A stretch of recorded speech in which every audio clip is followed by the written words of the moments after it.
Plenary session of the Russian Energy Week International Forum. The topic of the panel discussion is Global Energy in a Multipolar World. Vladimir Putin spoke at the plenary session of the Russian Energy Week International Forum. President of Russia Vladimir Putin, good afternoon, dear friends, ladies and gentlemen. I welcome the participants and guests of the Russian Energy Week, a recognized and authoritative platform for dialogue on key topics of global energy. Such direct, open communication is especially necessary now, when the global economy as a whole and the fuel and energy sector are experiencing, frankly, an acute crisis associated with unstable price dynamics, energy resources, imbalance of supply and demand, as well as frankly subversive actions of individual market participants, who are guided solely by their own geopolitical ambitions, resort to outright discrimination in the market, and if it does not work, they simply destroy the infrastructure of competitors. In this case, I am referring, of course, to the sabotage of the Nord Stream 1 and Nord Stream 2 gas pipelines. There is no doubt that this is an act of international terrorism aimed at undermining the energy security of an entire continent. The logic is cynical: to destroy, block the sources of cheap energy, to deprive millions of people, industrial consumers of gas, heat, electricity, other resources, and force buy it all at much higher prices. The attack on Nord Streams has become a dangerous precedent. It shows that now any critical object of transport, energy, or communication infrastructure is under threat, regardless of where in the world it is located, by whom it is managed, laid on the seabed or on land. This was confirmed by the fact that I do not want to talk about it.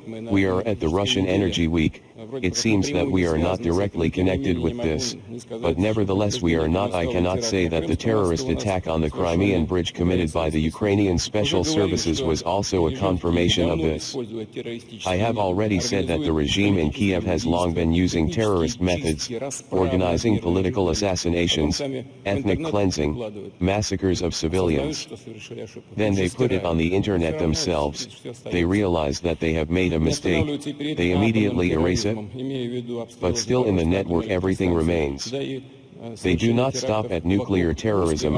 I mean the shelling of the Zaporizhzhia nuclear power plant, and the commission of terrorist attacks around the Kursk nuclear power plant.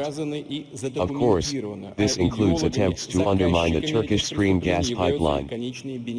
Let me repeat this: all the facts have been proven and documented, and the ideologists and instigators of these crimes are their ultimate beneficiaries, the beneficiaries, those who benefit from instability and conflicts. And who is behind the sabotage on Nord Streams? Obviously, those who seek to finally sever ties between Russia and the European Union want to finally undermine and finish off the political subjectivity of Europe, weaken its industrial potential. And of course, someone who is technically, I want to emphasize this, is technically capable of arranging such explosions and has already resorted to such sabotage, and was caught by the hand, but went unpunished. Well, the beneficiaries are already clear. I think that there is no need to go into details here, because the geopolitical importance of the remaining gas systems is increasing. They pass through the territory of Poland, Yamal, Europe, through the territory of Ukraine, 2 streams, all at one time Russia built for its own money. And also the United States, of course, which can now supply energy resources at high prices. As decent companies say, highly likely, everything is clear, who is behind it and who is the beneficiary. It is now possible, indeed, to impose on European countries on a large scale natural liquefied gas from the United States, which is clearly inferior in competitiveness to Russian pipeline gas. After all, the prices for American LNG are much higher. Everyone knew this well before, and now even more so, but there are additional risks, in addition to price ones. Indicators. The risk is that all of this is very unstable, and any supplies could float away to other parts of the world. And we've seen this, by the way, and we've seen that. More recently, when U.S. tankers carrying LNG to Europe turned around halfway and changed destinations because LNG sellers were offered a higher price elsewhere. At the same time, the interests of European buyers were ignored. I would also like to remind you who came to Europe's aid at that time and sent additional gas supplies to the European market: Russia. However, the leaders of these countries prefer not to remember this. On the contrary, they consider it possible to reproach us for unreliability. Are we refusing to supply? We are ready to supply and supply the entire volume within the framework of contracts. We supply the entire volume within the framework of the contracts. But if someone doesn't want to take our product, what do we have to do with it?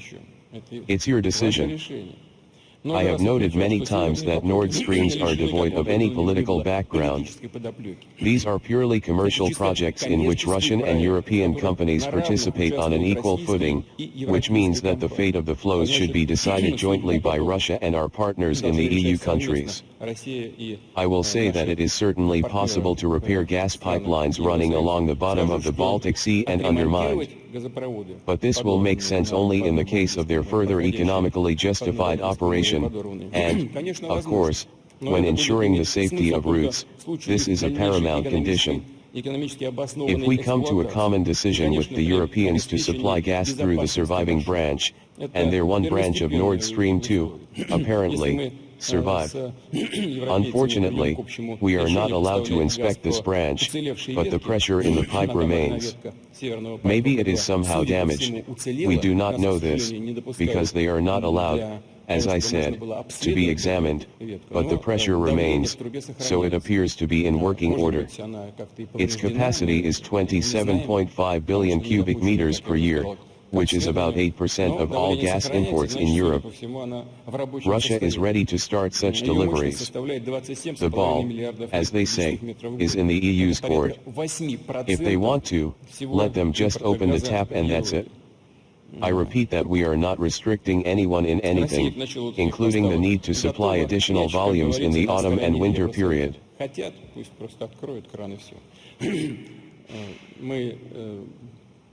Повторяю еще раз, никого ни в чем не ограничиваем, в том числе готовы поставлять в осенне-зимний период дополнительные объемы.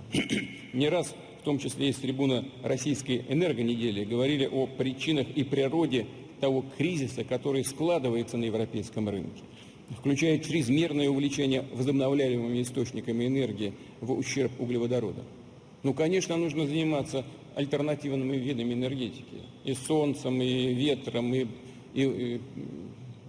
энергии прилива, и водородом. Конечно, нужно все это делать. Нужно делать это сообразуясь More than once, including from the rostrum of the Russian Energy Week, they talked about the causes and nature of the crisis that is developing in the European market, including excessive enthusiasm for renewables, energy sources to the detriment of hydrocarbons. Of course, it is necessary to deal with alternative types of energy: the sun, the wind, the energy of the tide, and hydrogen. Of course, we need to do all this, but we need to do it in accordance with the volume of consumption today, with the growth rate of the world economy, with the need for energy resources, and with the level of technology development. But who is doing it? Looking ahead, for political reasons, especially opportunistic domestic political ones. And this is what they did. This is the result now. The curtailment of nuclear energy in the same series, as well as the rejection of long-term contracts in the gas sector and the transition to exchange quotations. By the way, according to expert estimates, only this year the spot gas pricing mechanism will bring losses to Europe in the amount of over 300 billion euros, or about 2% of GDP. Eurozone. They could have been avoided if long-term oil-linked contracts had been used. Here, the professionals are all sitting there and they understand what I'm talking about. The difference between the spot market and the prices of long-term contracts is 3-4 times. And who did it? Are we? They did it themselves. In fact, they imposed such a way of trading on us.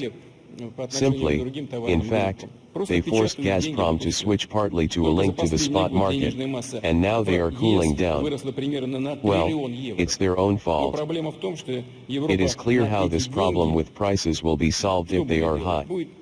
We went through this in relation to other product groups. They just print money and that's it. In the last year alone, the money supply in the EU has grown by about €1 trillion. But the problem is that what will Europe do with this money? It will, just like other goods, including food products, it will rake gas from the world market. Consequently, other countries, primarily developing countries, will have to overpay for these energy resources. The resource that comes to the European market is sold literally at a triple price, as I have already said, and rocks inflation along the chain. In the Eurozone it has already reached 10%. Ordinary Europeans are suffering. In a year, their electricity and gas bills have more than tripled. The population, as in the Middle Ages, began to stock up on firewood for the winter. What does Russia have to do with this? They are constantly trying to blame their own mistakes on someone, in this case on Russia. Рост затрат подкашивает местные предприятия. По некоторым видам продукции темпы снижения выпуска измеряются двузначными цифрами. Лишенные доступных энергоресурсов из России европейских бизнес вынуждены закрываться или искать лучшие доли в чужих юрисдикциях. I want to stress it again. This is not even the result of any actions within the framework of a special military operation in Ukraine, in Donbass, not at all. Вот по данным самих европейцев, да, по данным ЕС, экспорт в Россию составил 89 за 2021 год. Экспорт в Россию составил 89,3 миллиарда евро, а импорт из России 162,5 миллиарда. This is the result of misguided energy policies over a number of previous years. A number of years. Rising costs are undermining local businesses.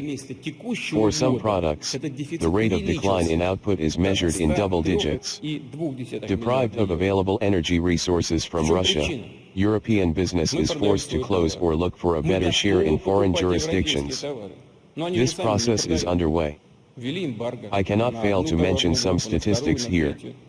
According to the Europeans themselves, according to the EU, exports to Russia in 2021 amounted to €89.3 billion, and imports from Russia, €162.5 billion. The deficit in favor of Russia is €73.2 billion. This is in 2021. And in the first months of this year, this deficit increased to €103.2 billion. Сами еврочиновники самого высшего уровня, что европейское благополучие последних десятилетий во многом базировалось на сотрудничестве с Россией. Последствия частичного отказа от товаров из России уже негативно сказываются на экономике и жителях Европы. Why? We sell our goods, we are ready to buy European goods, but they do not sell themselves. They imposed an embargo on one commodity group, on the second, on the third, hence the deficit. What do we have to do with this? They're going to blame us again. Нефтепродукты из нашей страны, но это уже не только страны Европы, вместе с Северной Америкой это делают. И как планируется с декабря текущего года. В этой связи приведу цитату американского экономиста, лауреата Нобелевской премии Милтона Фридмана. Кавычки открываются. Если вы хотите создать дефицит, we sell what they want to buy at market prices. Please. We are ready to buy from you, but you do not sell. The deficit is growing and, I repeat, it is not our fault at all. There is no need to refuse to cooperate with Russia, that's all. What else I would like to note, in fact, this is now emphasized by the highest level European officials themselves. Он не имел никакого отношения к российскому правительству и уже точно не может быть записан в агенты влияния России. Казалось бы, The consequences of a partial rejection of goods from Russia are already having a negative impact on the economy and residents of Europe. However, instead of working to regain competitive advantages, their own competitive advantages in the form of cheap and reliable Russian energy, the Eurozone countries they also decided to limit the price of oil and petroleum products from our country. But these are not only European countries, but together with North America they are doing this, and, as planned, from December of this year. In this regard, I will quote the American economist, Nobel Prize winner Milton Friedman: if you want to create a shortage, for example, of tomatoes, then you just need to pass a law under which retailers cannot sell tomatoes for more than 2 cents per pound. You will immediately get a shortage of tomatoes. It's the same with oil or gas. End of quote. Let me remind you that Milton Friedman passed away in 2006. He had nothing to do with the Russian government and can no longer be recorded as an agent of influence of Russia. It would seem that these are truisms. But the leaders of some countries, its bureaucratic elite, dismiss these obvious considerations, on someone else's command, consciously pursue a course towards the deindustrialization of their countries, on the decrease in the quality of life of citizens, which, of course, will entail irreversible consequences. It should be clearly understood, if you limit the price of oil from Russia or other countries, set some artificial price ceilings, then this will inevitably worsen the investment climate throughout the world. Then it will provoke an increase in the global shortage of energy resources and a further increase in their cost, and this, I repeat, will hit the poorest countries first of all. These inevitable consequences are absolutely obvious. And world-class experts, including world-class experts I just gave you a quote, talk about it all the time. No amount of intervention or the unsealing of oil reserves will remedy the situation. There are simply no free resources in the required volumes. That's the whole point. We need to understand this in the end. The fact is that because of the aggressive promotion of the green agenda, which, of course, needs support, as I have already said, but simply by the mind of all this. When it comes to aggressively advancing this agenda, including in the Eurozone, the global oil and gas sector has already been underinvested. Already. At the same time, EU and US sanctions were imposed against the leading oil producers, and this is about 20% of the global industry. As a result, in 2020 to 2021, investments in oil and gas production fell to minimum levels over the past 15 years. You see, in 2020 and 2021, long before the start of our special operation in Donbass, and these investments were more than 2 times lower than in 2014, because of the actions. So-called Western politicians and business has underinvested $2.5 trillion. I'll talk about this later. What does the OPEC Plus decision have to do with this? The decision of OPEC Plus is aimed solely at balancing the world market. We found another last one, OPEC Plus. What this has to do with this is not clear. In other words, it is clear that they cover up their own mistakes. I repeat, they try to cover up their own mistakes. I will say 2 more words about this. I would like to note one more important point. Suppose, as I have already said, the notorious ceiling on oil prices will be introduced. But who will guarantee that the same ceiling will not be set in other sectors of the economy, in agriculture, in the production of semiconductors, fertilizers, in metallurgy, and not only in relation to Russia, but also to any other country in the world?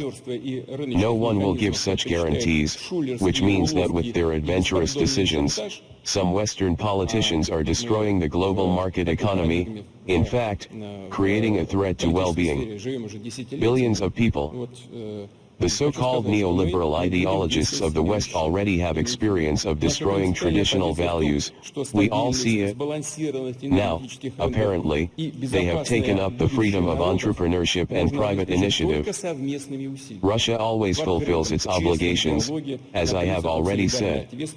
This makes us radically different from Western countries, which cynically refuse to fulfill previously concluded contracts in the financial, technological, supply and maintenance sectors. Equipment. I will say one thing, Russia will not act contrary to common sense, to pay for someone else's well-being at its own expense. We will not supply energy resources to those countries that limit their prices. Those who prefer cheating tricks and shameless blackmail instead of business partnership and market mechanisms, and we have been living in this paradigm in the political sphere for decades, I want to say that we will not act to our own detriment. Keep in mind, our principled position is that stability, balance of energy markets and a secure future for peoples can be ensured only through joint efforts in an open, honest dialogue on the principles of joint and several responsibility and consideration of each other's national interests. This is the kind of dialogue we have established with our partners under the OPEC Plus agreement, as I have just mentioned. As you know, we have recently reached further agreements within the framework of this agreement. They take into account, first of all, the dynamics of supply and demand for oil, as well as long-term investment programs of the oil industry, which, as I have already said, objectively underfunded. In October, the quota for oil production in our countries will remain at the level of August of this year, and then it will be reduced by 2 million barrels per day. We hope that these decisions will suit both oil producers and consumers. At the same time, the coordination of the actions of the OPEC Plus partners will certainly continue to ensure the stability and predictability of the market. Experts understand that the issue of predictability is absolutely key. Dear colleagues, Russia is one of the key participants in the global energy market. In terms of oil and gas production and exports, electricity generation, and coal production, our country is among the world leaders. Despite the sanctions pressure and sabotage on the infrastructure, we do not intend to give up our positions. We will continue to ensure stable energy security and develop ties with those countries that are interested in this. The volume of oil production in Russia has already overcome the decline and is even slightly higher than last year. We plan that on the horizon of 2025, the total volume of oil exports, as well as the volume of oil production, in our country will remain approximately at the current level. In recent decades, Russian oil production has been largely dependent on foreign equipment and services, but by 2025 we plan to increase the share of domestic equipment in the industry up to 80%. Thus, despite the withdrawal of Western companies from the Russian market, they only make themselves worse. We will be able to ensure oil production in the required volumes. As for Russian gas, we will certainly place our goods on world markets. Such projects as the Power of Siberia and the Turkish Stream confirm their effectiveness. We also have Blue Stream in Turkey, for the domestic Turkish market. The Turkish Stream now transits 14 billion cubic meters of gas to Europe. Not that much volume, but decent. What would I like to say in this regard? We could move the lost volume of transit via Nord Streams along the bottom of the Baltic Sea to the Black Sea region and thus make our main supply routes fuel, our natural gas to Europe through Turkey, creating in Turkey the largest gas hub for Europe, if, of course, our partners are interested in this. But in general, there is economic feasibility, of course, and the level of security here, judging by recent events, is certainly much higher. The high-tech segment of liquefied natural gas is also adding.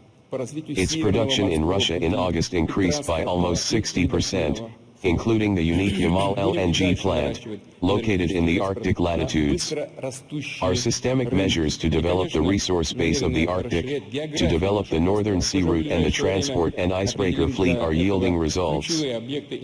We will continue to increase energy exports to fast-growing markets, And of course, we intend to expand the geography of our supplies. In the near future, we will identify key infrastructure facilities for this purpose and begin their construction, including such promising projects as the Power of Siberia 2 and its Mongolian 1. The Soyuz Vostok section, as well as the docking of the Asian and European segments of the national gas transmission system. We will continue to support LNG terminal projects. All strategic and extremely specific tasks in this area have been set for the Russian government. I am sure they will be resolved. We will also continue the transition to settlements in national currencies for the supply of Russian energy resources. One of such examples has already been mentioned. Gazprom and its Chinese partners decided to switch to the ruble and the yuan in equal proportions when paying for gas supplies. Some European partners, as you are also well aware, have also switched to paying for our gas in Russian national currency, in rubles. Dear colleagues, of course, Russia has been and will be one of the largest participants in the global energy market. But our key task is to ensure that the domestic fuel and energy complex works for the national economy, first of all, to increase its competitiveness, to develop and improve our regions, cities, towns, to improve the quality of life of our citizens. A separate, strategic direction is to increase the volume of raw material processing. We are already implementing large-scale plans in this area, including in the Far East launch development projects, large and low-tonnage oil and gas chemistry. In the coming years, the number of such projects will grow significantly. The program of social gasification is gaining momentum. We are talking about residential buildings in cities and villages, where network gas is laid. At the beginning of October, gas has already been brought to the land plots of more than 300,000 households. At the same time, for many citizens, the cost of gas equipment and work inside the site is a serious burden, a large burden on the family budget. We have already talked about this.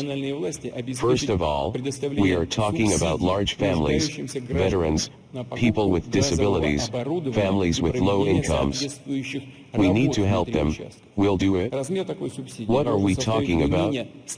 I'm asking the regional authorities to ensure that subsidies are provided to citizens in need to buy gas equipment and carrying out relevant work inside the sites. The size of such a subsidy should be at least 100,000 rubles per connection. I understand that the budget opportunities of different regions are different, so the provision of subsidies in the regions with a low level of budget security will be supported by federal resources. I ask the government to monitor the implementation of this measure to support citizens and assess whether additional steps are needed here. Another new solution. We have already agreed to include schools in the social gasification program and bring networks to them. I think it would be right if in the near future the government, together with Gazprom, makes a similar decision with regard to medical organizations, polyclinics, hospitals, and FAPs. Thus, the key social facilities for the territories, medical and educational, will receive a source of cheap and environmentally friendly energy, which is especially important for rural areas. In general, taking into account the receipt of new applications from citizens and the expansion of the number of connected facilities, I ask the government to extend the social gasification program beyond the horizon of 2022. And one more thing.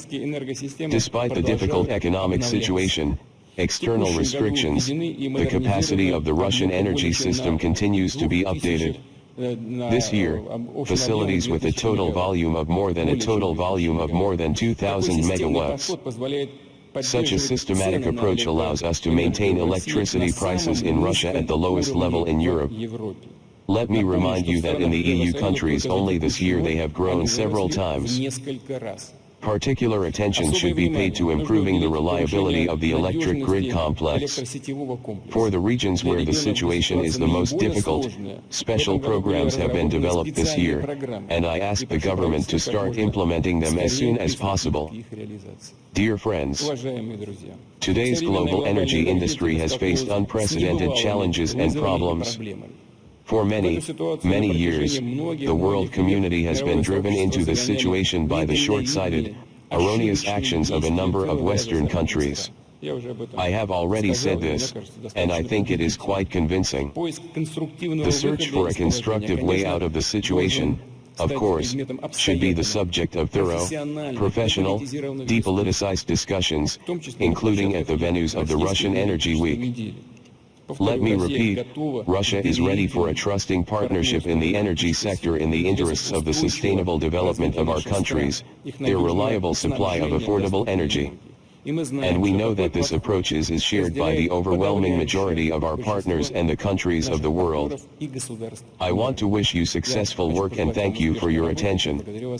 Thank you very much. All the best.